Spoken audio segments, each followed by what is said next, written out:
Hello everyone, আজ আমি আপনাদের সকলের জন্য আবার নতুন রেসিপি নিয়ে এসেছি। লাউ চিংড়ি কিভাবে আমরা খুব সহজেই বানাবো। দেখুন, এখানে আমরা চিংড়ি মাছকে হলুদ আর নুন মাখিয়ে রেখেছিলাম।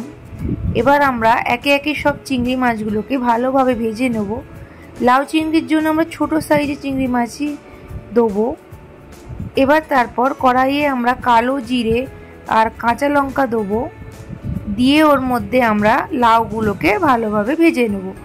লাউগুলো আমরা অবশ্যই একটু বড় সাইজে কাটবো, কারণ লাউগুলো না হলে গলে যাবে। সব ভালোভাবে মিক্স করার পর ওর মধ্যে আমরা পরিমাণ অনুযায়ী লবণ আর আমরা হলুদ দেবো আর জিরে গুঁড়ো দেবো। সব ভালোভাবে মিক্স করে দিয়ে আমরা আমাদের গ্যাসের ফ্লেমটা কমিয়ে দিয়ে সামান্য কিছুক্ষণ এটা আমরা রেখে দেবো সিদ্ধ হওয়ার জন্য। একটু পর আমরা এর মধ্যে ভেজে রাখা চিংড়ি মাছগুলো অ্যাড করব।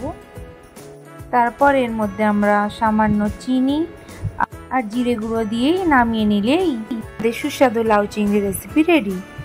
খুব সহজে আপনারা একবার বাড়িতে বানিয়ে দেখুন, আশা করি সকলকে খুব ভালো লাগবে। যদি আমার রেসিপি ভালো লাগে তাহলে প্লিজ সাবস্ক্রাইব মাই চ্যানেল। আবার পরের দিন